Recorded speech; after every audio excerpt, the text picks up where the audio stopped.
بسم اللہ الرحمن الرحیم۔ السلام علیکم، آپ دیکھ رہے ہیں ہمارا یوٹیوب چینل۔ میں ہوں ملک عبدالرحمن۔ ناظرین، پاکستان پیپلز پارٹی ہو، نون لیگ ہو، اب دوبارہ سے وہ سلسلہ شروع ہو رہا ہے کہ ان کے رہنما پارٹی چھوڑ رہے ہیں کیونکہ الیکشن قریب آ رہا ہے اور لوگ تحریک انصاف میں آہستہ آہستہ دوبارہ سے آنا شروع ہو گئے ہیں۔ لیکن اس کے ساتھ ساتھ کچھ بڑی اور اہم پاکستان کی جو شخصیات ہیں ان کا بھی پاکستان تحریک انصاف کی جانب جو جھکاؤ ہے وہ نظر آ رہا ہے، جن میں پاکستان پیپلز پارٹی سر فہرست ہے۔ ارتداد احسن لطیف خوسہ صاحب کے بارے میں بہت ساری خبریں ہیں کہ وہ تحریک انصاف کا جلد حصہ ہوں گے، لیکن اس کے ساتھ ساتھ ایک آج خبر آتی ہے جو کہ اہم خبر ہے، اور سینئر ترین رہنما پاکستان پیپلز پارٹی کے یعنی کہ فرحت اللہ بابر صاحب، انہوں نے پاکستان پیپلز پارٹی کے جنرل سیکرٹری کے عہدے سے استعفیٰ دے دیا ہے۔ اب کیا یہ صرف پارٹی عہدے سے استعفیٰ ہے یا وہ پارٹی بھی چھوڑیں گے؟ کیونکہ یاد رہے آپ کو کہ چند روز پہلے ہم نے آپ کے ساتھ ایک خبر شیئر کی تھی کہ جو فرحت اللہ بابر صاحب ہیں وہ پاکستان تحریک انصاف جوائن کرنے والے ہیں۔ ایون یہاں تک بھی کہا جا رہا تھا کہ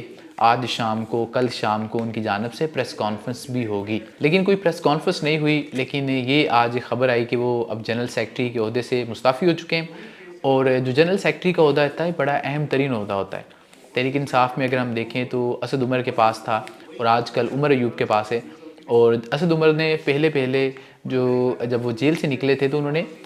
تحریک انصاف نہیں چھوڑی تھی بلکہ انہوں نے یہ عہدہ چھوڑ دیا تھا۔ لیکن جیسے جیسے وقت گزرتا گیا تو ہمیں پتہ چلا کہ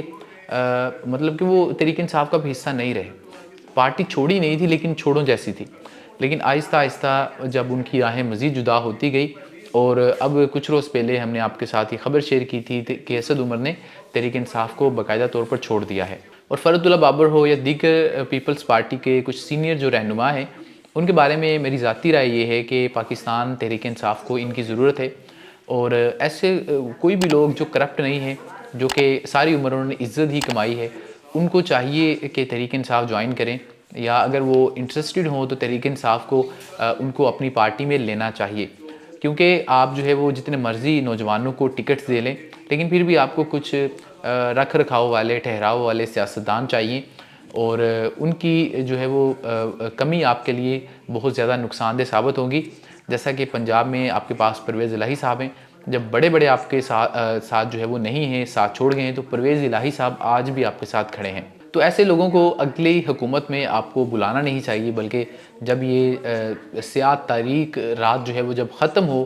تو جو لوگ آج تک آپ کے ساتھ کھڑے ہیں، آپ کو بھی چاہیے کہ ان کو اپنے ہیرو کے طور پر رکھیں سامنے، اور ان کو بڑے بڑے عہدوں پر تعینات کریں، اور پارٹی میں ان کو اہم ترین عہدے دیں، نہ کہ ایسا ہو کہ آپ ان کو بھول جائیں اور نئے چہرے دوبارہ سے آپ سامنے لے آئیں۔ تو فرحت اللہ بابر صاحب، ان کا جو کریئر ہے میرے خیال میں تو ایک اچھے سیاستدان والا کریئر ہے، کوئی ان کے حوالے سے کوئی سکینڈل وغیرہ میں نے کم سے کم نہیں سنا، اور اتنی عمر تک پہنچ چکے۔ لیکن ایسے سیاستدانوں کے بارے میں میرا ہمیشہ سے موقف رہا ہے کہ اگر آپ اتنے ہی اچھے ہیں، آپ نے کبھی جو ہے وہ کرپشن نہیں کی، جمہوریت کے لیے کھڑے ہیں، تو جمہوریت کی جو سب سے پہلی چیز ہوتی ہے کہ میرٹ کے اوپر لوگ آتے ہیں، آپ اس کو کیسے بھول رہے ہیں؟ آپ کی اتنی عمریں ہو گئی ہیں اور آپ پھر بھی ایک نوجوان کے پیچھے کھڑے ہیں کہ آپ ہمارے لیڈر ہیں، اور آپ ہاتھ باندھ کے کھڑے ہیں کہ اب بلاول ہمیں لیڈ کرے گا۔ کل کو شاید آپ کی نسلیں ان کے پیچھے کھڑی ہوں گی کہ بلاول کے بچے ہمیں لیڈ کریں گے۔ تو اس سے پہلے کہ بہت دیر ہو جائے، فرحت اللہ بابر ہوں، ارتداد احسن ہوں، ان لوگوں کو چاہیے کہ تحریک انصاف جوائن کریں، کیونکہ اس وقت پاکستان میں مزاحمت کی جو سیاست ہے، یا جو مزاحمت کی ایک پوری فورس تیار ہو رہی ہے، وہ تحریک انصاف کے انڈر ہی ہو رہی ہے۔